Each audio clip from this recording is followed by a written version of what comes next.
आपने स्टीयरिंग को दोबारा घुमाना है तो फिर आपके यहाँ तक आएगी तो आपके कितने चक्कर हो जाएंगे? 1.5 चक्कर हो जाएगा।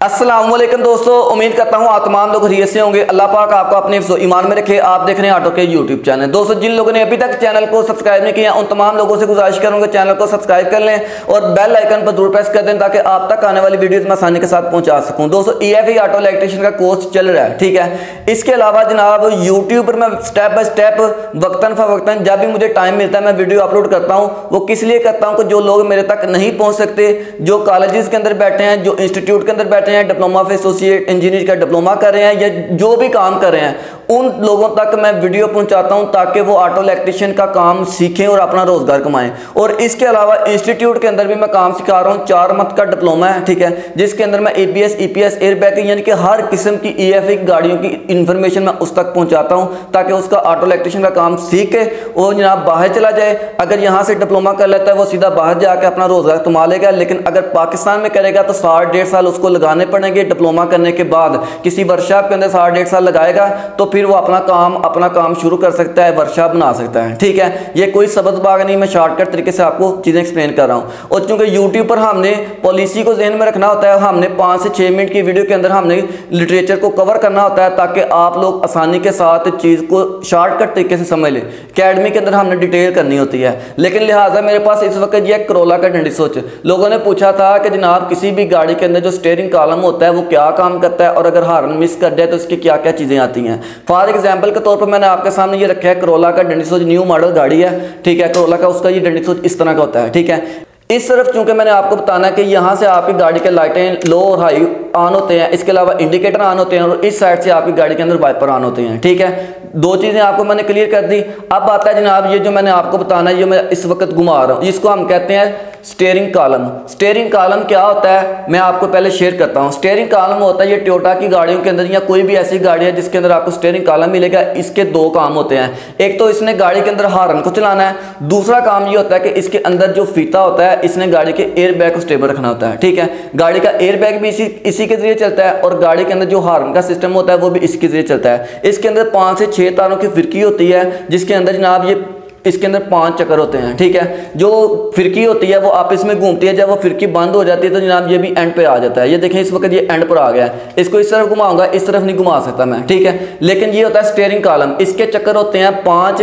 इसके लिए क्या क्या चीज़ें चलती हैं, फॉर एग्जाम्पल के तौर पर गाड़ी के अंदर अगर एयरबैग का मसला आ रहा है तो जनाब आप इसको भी चेक कर सकते हैं, स्टीयरिंग कॉलम का मसला आ सकता है। और इसके अलावा गाड़ी के अंदर अगर हार्न मिस कर रहा है तो इसका मसला आता है, ठीक है। अगर ये टूट जाए, खराब हो जाए अंदर से तो आप इसको टांके लगाकर इसको रिपेयर कर सकते हैं कावे के जरिए। और इसके अलावा अगर आप इसको चेंज कर दें वो सबसे बेस्ट है, ठीक है। अब मैं आपको एक बताता हूं कई लोगों के गाड़ियों के अंदर हार्न का मसला किस तरह आता है। अगर स्टीयरिंग कॉलम खराब हो, अगर किसी गाड़ी के अंदर हार्न का मसला होगा, फॉर एग्जांपल के तौर पर ये होगा कि जब आप गाड़ी के स्टीयरिंग को इस साइड पर करेंगे तो इस साइड पर गाड़ी का हार्न चलता है और इस साइड पर गाड़ी का हार्न नहीं चलता।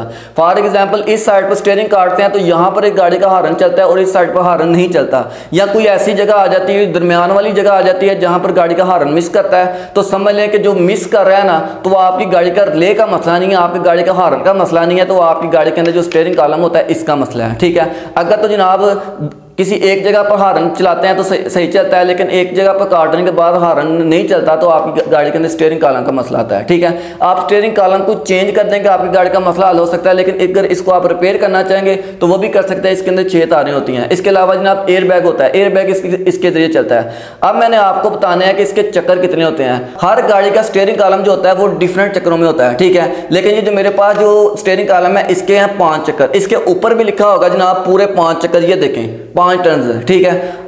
ये आपने 5 चक्करों को आपने डिवाइड करना है तो फिर आपकी गाड़ी के अंदर मसला हल हो सकता है स्टीयरिंग कॉलम का। फॉर एग्जांपल के तौर पर आपने गाड़ी का स्टीयरिंग उखाड़ लिया है और जनाब ये स्टीयरिंग कॉलम है आपने इसको बांधा नहीं है, या आपको भूल गए हैं या आपने नया लगाया, तो आपने किस तरह इसके चक्करों को सेट करना है, ठीक है। ये चीज़ें आपको मैं सिखाने के लिए आज की वीडियो बना रहा हूँ कि इसके चक्कर आपने किस तरह चेक करने हैं, ठीक है।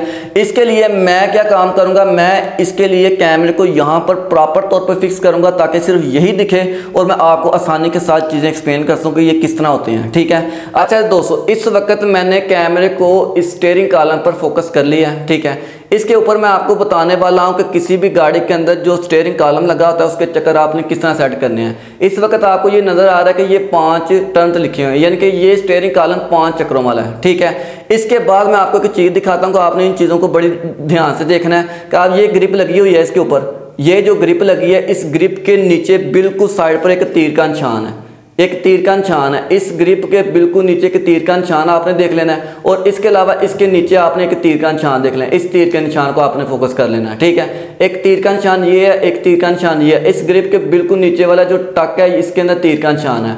अब आपने क्या चीज़ ध्यान में रखनी है कि यहाँ पर आपकी गाड़ी के जो स्टीयरिंग कॉलम है इसके ऊपर 5 टर्न्स लिखे हैं। अब इसके आपने 5 चक्कर सेट करने हैं। 5 चक्कर पहले आपने काउंट करने हैं। 5 चक्कर काउंट करने के बाद फिर यानी कि 2.5 चक्कर आपने इस साइड पर रखने हैं, 2.5 चक्कर आपने इस साइड पर रखने हैं। गाड़ी के अंदर जब हम टर्न करें स्टीयरिंग को इस साइड पर करें तो समझे कि 2.5 चक्कर इस साइड पर होने चाहिए, 2.5 चक्कर इस साइड पर होने चाहिए, यानी कि 2.5 आपने कंप्लीट करने हैं। वो कैसे करने हैं? सबसे पहले तो आपने इसको घुमाना है, स्टीयरिंग कॉलम को जब पूरी तरह घुमा लेंगे और जहां पर इसके 5 चक्कर पूरे हो जाएंगे फिर आपने इसको काउंट करने हैं, 2.5 इधर और एक 2.5 इधर। मैं एक साइड पर इसको घुमाता हूं, जहां पर इसके चक्कर खत्म हो जाते हैं तो फिर उसके बाद मैं आपको शेयर करवाता हूं कि ये किस तरह आपने 2.5 चक्कर पूरे। ये देखें, इसके आगे नहीं जा रही, इसके आगे नहीं जा रही 2.5 चक्कर, यानी कि इसके 5 चक्कर कंप्लीट हो गए, इसके आगे नहीं जा रही। अब आपने क्या काम करना है, इसके ग्रिप के बिल्कुल निचली साइड पर मैंने आपको तीर का निशान दिखाया था। अब आपने ये काम करना है, यहाँ से आगे नहीं जा रही और स्टीयरिंग जो आपका डंडी स्विच है बिल्कुल सीधा है, आपने इसको ऐसे करना है, ऐसे पकड़ के आपने इसको इधर ले आना है। ठीक है, यानी कि यहाँ से वो आगे नहीं जा रही तो आपने दोबारा इसको आपने सीधा कर लेना है, यानी कि आपका आधा चक्कर कंप्लीट हो गया। जब आधा चक्कर कंप्लीट हो जाएगा तो फिर आपने स्टीयरिंग को दोबारा घुमाना है, तो फिर आपके यहाँ तक आएगी तो आपके कितने चक्कर हो जाएंगे? 1.5 चक्कर हो जाएगा। जब ये 1.5 चक्कर हो जाएगा तो जनाब आपने इसको दोबारा घुमाना है, तो आपकी गाड़ी के अंदर 2.5 चक्कर कंप्लीट हो जाने हैं। जब आपकी गाड़ी के अंदर 2.5 चक्कर कंप्लीट हो जाने हैं तो समझ लें कि इस 2.5 इस साइड पर है, 2.5 इस साइड पर है, आपके 2.5 चक्कर कंप्लीट हो सकते हैं। और इसके बाद जब आप स्टीयरिंग को इस साइड पर घुमाएंगे और हार्न को प्रेस करेंगे तो आपकी गाड़ी का हार्न प्रॉपर तौर पर चलना शुरू हो जाएगा। जब इस साइड पर करेंगे तो आता भी आपका हार्न प्रॉपर तौर पर चलना शुरू हो जाएगा। लेकिन क्या मैं आपको बताना चाह रहा हूँ, मैं अब आपको ये बताना चाह रहा हूँ कि जब भी किसी गाड़ी के अंदर स्टीयरिंग को आप काम करते हैं, ठीक है, तो इसके स्टीयरिंग कॉलम को आपने हिलाना नहीं, क्योंकि इसके चक्रों में फ़र्क आ जाता है और चक्कर आपने दोबारा आपने इसको एक्सप्लेन करने होते हैं, आपने सेट करने होते हैं। लेकिन अगर आप नया स्टीयरिंग कॉलम लगा रहे हैं तो उसके भी आपने चक्कर सेट करके फिर ही गाड़ी के अंदर रिप्लेस करना है, तो फिर ही आपकी गाड़ी के अंदर आपका हार्न चल सकता है प्रॉपर तौर पर। नहीं तो आपकी ये फिरकी अगर आपने जस्ट पूरी तरह नहीं की तो स्टीयरिंग अगर आप दाएं करेंगे तो ये अंदर से टूट जाएगा और मसला आ जाएगा। ठीक है, इन चीज़ों को आप लोगों ने डीपली देख लेना है। चैनल को सब्सक्राइब कर लें, बेल आइकन पर जरूर प्रेस कर दें ताकि आप तक आने वाली वीडियो में आसानी के साथ पहुँचा सकूँ। शुक्रिया।